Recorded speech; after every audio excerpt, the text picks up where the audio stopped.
What's up, everyone? Welcome to William Motorsports Garage. So this episode, I got the Z running. Finished up the LS swap, got it all buttoned up, pretty much good to go. There's a couple of things I'm going to change. I'd pop the hood, but I got a bunch of crap on the hood right now. Anyways, just a couple of things I want to tie up. The pedal, throttle pedal, it's kind of not in the right position I like. It goes full throttle, it works, I can drive it, but it's not very comfortable. I want to change that, and also the intake tube for the intake. My setup from the 240 didn't work, so I got to order some pipe, make something cool, etc., etc. So as far as the wiring goes, that was pretty easy. I took the Wiring Specialties harness from the 2JZ 350Z harness that I had. Never was able to sell it, so I chopped it up. So $1,200 well used.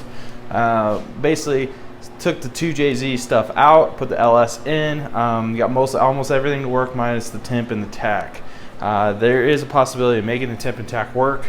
I just didn't really fool with it yet. So I got the box to work and everything like that. So there's probably just a couple tweaks. We'll see later on. So in the meantime, I wanted to vinyl wrap it. So this is kind of the start of that. So this video is kind of about vinyl wrap a little bit.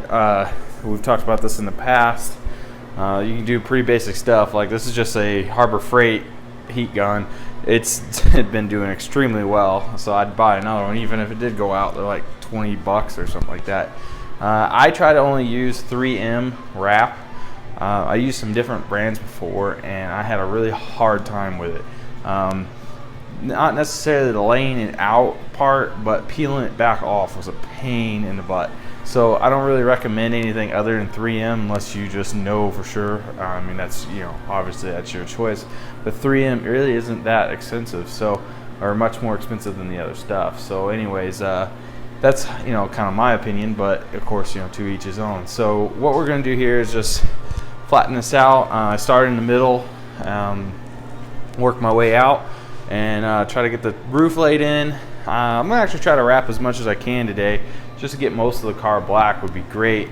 There's a couple things. So like these fenders, we're not using these. The hood, it's got some spidering in it. I don't really care for that much. I'm just gonna wrap over it and probably get a metal hood later on. I really don't like carbon fiber hoods very much.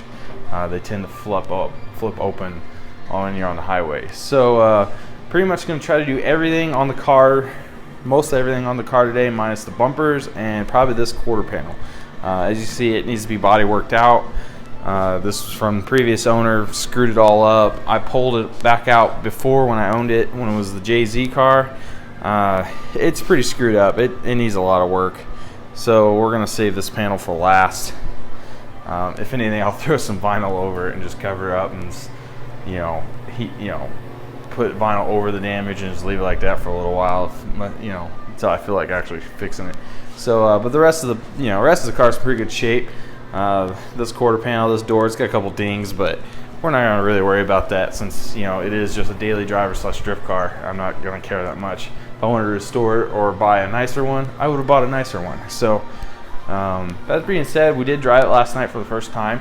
It drove great. Really excited about it. The LS pulls great. The gearing in this car is a lot better than the 240. It was just too low in the 240SX. The differential in that with the 350Z transmission, you're running at like a 408 gear in the rear end, whereas this one here's, don't quote me, it's like a 333 or something like that. It's the automatic diff, so whatever those numbers are, I don't really know.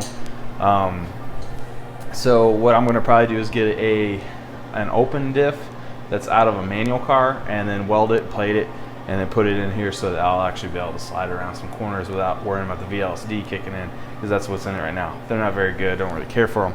So anyways, that's being said, that's pretty much it for now. I'm just going to kind of get this tied up and get this ready for our debut. I've only told a couple close friends at this moment in time in the video that I even have this car and it's even running. Most people just think I just sold out and sold all my 240 and everything, so kind of leaving it that way. So like I said, I'll be driving this thing. You'll probably see this on Instagram way before these videos are even uploaded. So yeah, I'm kind of just taking hiatus off YouTube until then. So that being said, like right now it is February 11th or 12th, whatever day it is, Sunday. This probably won't go on until after March, so you know, good luck with that. Anyways, I did hopefully get the fuel situated out. I talked about this in the other videos. This, like the old fuel pump I had when it was a JZ. This is a Walbro 400. We talked about that, and then the CJ Motorsports fuel pressure regulator delete.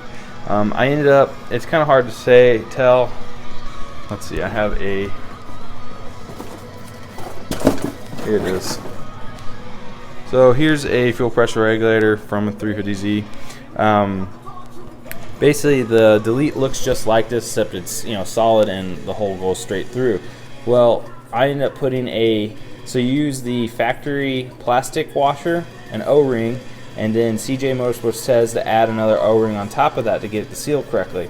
Well, I wasn't getting fuel pressure until I added an O-ring down here too. It was a small one. What I did was I took it was a fuel injector, probably off an SR RB O-ring. I had some new ones, one of those, something that fit real tight, and I put that on there, and then I closed it up, and now I get as much fuel pressure as I want. It's working great with the Aeromotive 340 pump. Now, as far as it sucking from the other side, the saddleback, I don't really know. That is, we're gonna find out. I'm pretty much the only way to do it is I'm gonna try to run it as low as I can on the street, like run the fuel out and then go fill it up. And as long as it's filling up past, I don't know what size tanks these are. I thought they were like 16 gallon or so. If it fills up, you know, 10 to 12 gallons or whatever, then I know that it's siphoning from the other side, and I'll know that this is working correctly without, you know, only other way is to, actually I don't really know how to test that out, because you need it all hooked up to the system to even find out, and then you need to be burning fuel at the same time, so, you know, it's kind of tricky. But anyways, that's it for now. Hope you guys enjoy this. The next video will probably be me showing you off the car with it kind of done. We do, you know, I do have a front bumper for it. Stock front bumpers are ugly. I don't like them, and if you do, sorry, bro. I have a lip kit for this, and then I have some rear valances for the rear bumper that should look pretty good. So I'm hoping to make this all look pretty cool as far as Z goes. These cars are hard to make, like stock body wise. They look pretty good. They're hard to kit out though. With the 240SX, that was one thing about that car. You could do almost unlimited amount of things to that car to change it up. 350Zs, however, there's only a few things you can do or it looks really gaudy. So my plan is to keep it pretty sleek and keep it kind of a street car look. I don't want to make it crazy. I am going to lower it because I did tuck the exhaust up real high on this car. I'm probably going to drop it, and you can kind of tell it sits pretty low already, but we're probably going to go down probably at least another ½ inch all the way around the car.